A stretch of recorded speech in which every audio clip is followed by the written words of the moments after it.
Hello friends, dear students.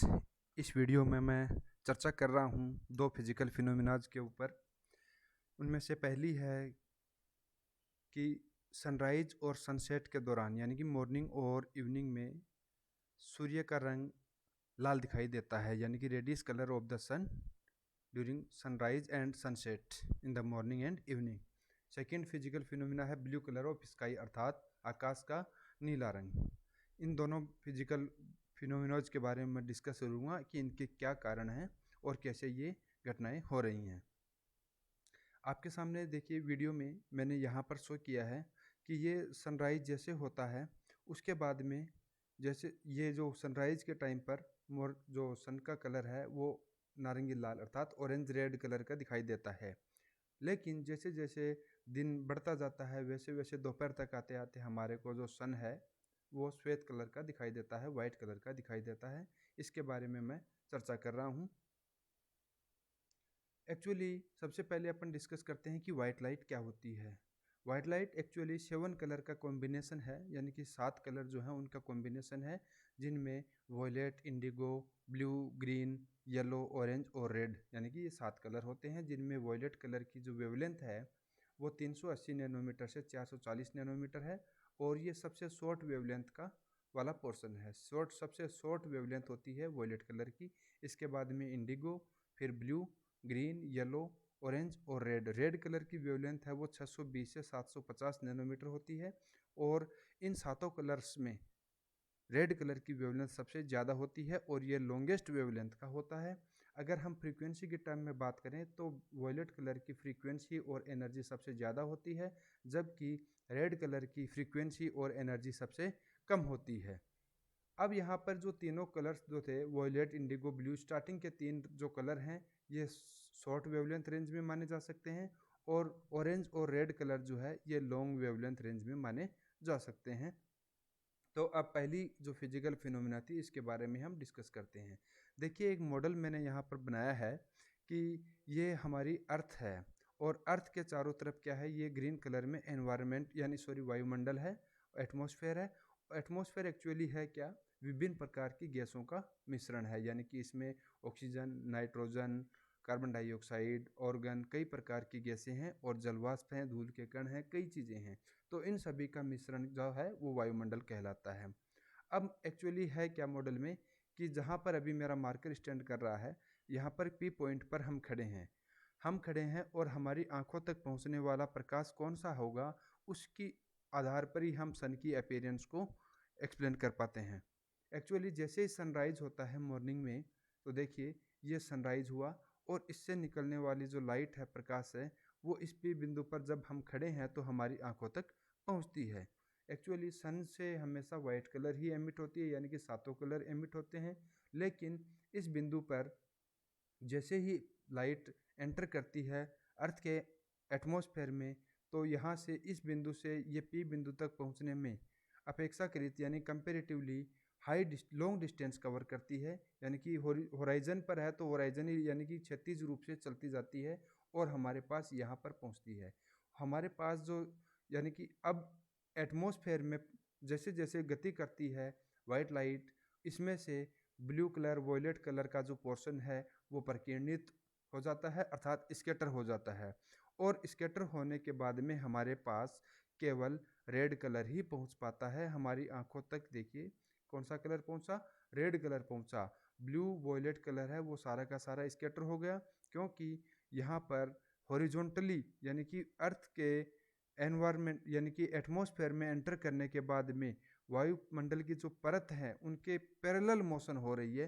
तो parallel motion हो रही है तो ये ब्लू कलर और वॉयलेट कलर विभिन्न गैसों के द्वारा, जलवाष्प के द्वारा क्या हो जाते हैं, स्कैटर हो जाते हैं, और रेड कलर ही हमारी आंखों तक पहुंचता है, और हमारे को इस कारण से सूर्य जो है या सन जो है वो रेड कलर का दिखाई देता है।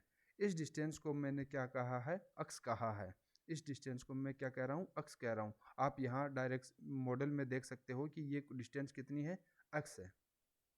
अब जैसे ही सन जो है गति करके दोपहर में हमारे जस्ट ऊपर पहुंचता है, यानी कि अब सन जो है वो यहाँ पर पहुंच गया है हमारे जस्ट ऊपर, यानी कि ऊर्ध्वाधर ऊपर, और इससे जो निकलने वाले जो लाइट है, प्रकाश है, वो हमारी आंखों तक पहुंचता है यहाँ पर। अब यहाँ पर देखिए, यहाँ पर जहाँ पर मार्कर स्टैंड कर रहा है, इस बिंदु पर जो लाइट है वो अर्थ के एटमॉस्फेयर में एंटर करती है। और देखिए पी बिंदु तक पहुंचने में कितनी दूरी तय करती है, इतनी दूरी तय करती है। जहाँ पी ये इस बिंदु पर जैसे ही एंटर करता है और यहाँ पर पहुँचता है, तो अब देखिए ये हमारी आंखों तक वाइट कलर का प्रकाश ही पहुँचता है, यानी कि कुछ पोर्शन, यानी कि ब्लू कलर और वॉयलेट कलर का कुछ भाग ही स्कैटर हो पाता है, पूरा नहीं हो पाता है। यानी कि आप ये अक्ष डिस्टेंस और अब वर्टिकली जो डिस्टेंस है वाई, ये दोनों डिस्टेंस को आप कंपेयर करके देख सकते हो कि कौन सी ज़्यादा है, कौन सी कम है। तो अक्स जो है वो डिस्टेंस वाई से ज़्यादा है, इसलिए यहाँ पर हॉरिजॉन्टली मोशन जब है, यानी कि सन जब होराइजन में है, तब जो ब्लू कलर और वॉयलेट कलर है उनकी स्कैटरिंग ज़्यादा है और हमारे को सन रेड कलर का दिखाई देता है। जबकि दोपहर के समय ब्लू कलर और वॉयलेट कलर की स्कैटरिंग कम होती है, इसलिए सन जो है हमारे को वाइट कलर का दिखाई देता है। ऐसे ही जब सन वापस इवनिंग के टाइम पे सनसेट, यानी कि वापस होराइजन डिस्टेंस पर होता है, होराइजन यानी कि हमारे आंखों के सामने जब होता है, तो इससे निकलने वाला प्रकाश वापस वाइट प्रकाश, वाइट लाइट है। और जैसे ही हमारी आंखों तक पहुंचता है, ब्लू कलर वॉयलेट कलर वापस स्कैटर हो जाता है और हमारी आंखों तक ये इस प्रकार से वापस रेड कलर ही पहुंचता है। इसलिए शाम के समय भी हमारे को सन जो है वो रेड कलर का दिखाई देता है। अब यहाँ पर जो दो डिस्टेंस मानी है एक्स और वाई, एक्चुअली में एक्स और वाई जो है, एक्स जो है हमेशा वाई से ज़्यादा होती है।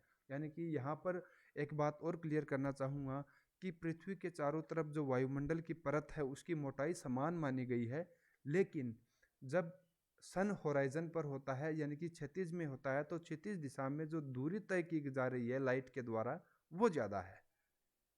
वायुमंडल की परत की मोटाई समान है, लेकिन यहाँ पर हम देख रहे हैं कि जो लाइट द्वारा क्षितिज में जो तय की गई दूरी है वो ज़्यादा है, इसलिए जो सन की अपीयरेंस है वो रेड कलर है और दोपहर में वाइट कलर है। इस मॉडल के माध्यम से आपको समझ में आ गया होगा कि मॉर्निंग और इवनिंग में सनराइज और सनसेट के समय सूर्य जो है वो लाल कलर का क्यों दिखाई देता है। अब मैंने इसी को आपके सामने यहाँ पर लिखा हुआ है, जिसको आप लिख भी सकते हो, पढ़ सकते हो और समझ सकते हो कि जब क्षितिज के समीप सूर्य से आने वाला प्रकाश जो है हमारे नेत्र तक पहुँचने से पहले पृथ्वी के वायुमंडल में वायु की मोटी परतों से होकर गुजरता है तथा अधिक दूरी तय करता है। अतः नीले तथा बैंगनी रंग तथा अन्य छोटे तरंग दैर्घ्य के प्रकाश का अधिकांश भाग प्रकीर्णित हो जाता है, इसलिए हमारे नेत्र तक पहुंचने वाला प्रकाश अधिक तरंग दैर्घ्य का होता है, क्योंकि छोटे वो तरंग दैर्घ्य वाला जो पोर्शन था वो स्कैटर हो गया और अब हमारे पास अधिक तरंग दैर्घ्य का प्रकाश ही पहुंच पा रहा है। इसलिए सूर्योदय और सूर्यास्त के समय हमें सूर्य लाल रंग का प्रतीत होता है। आप इंग्लिश में भी पढ़ सकते हो। अब मैं बात कर रहा हूँ दोपहर वाली, कि जब सूर्य जो है हमारे सर के ठीक ऊपर होता है, ऊर्ध्वाधर होता है, तो सूर्य से आने वाला प्रकाश वायु की मोटी परतों में अपेक्षाकृत कम दूरी तय करता है। दोनों डिस्टेंस मैंने अभी थोड़ी देर पहले आपको समझाई है। और इस समय नीले तथा बैंगनी यानी कि वॉयलेट और ब्लू कलर का बहुत स्मॉल पोर्शन, थोड़ा पोर्शन ही स्कैटर हो पाता है, प्रकीर्णित हो पाता है।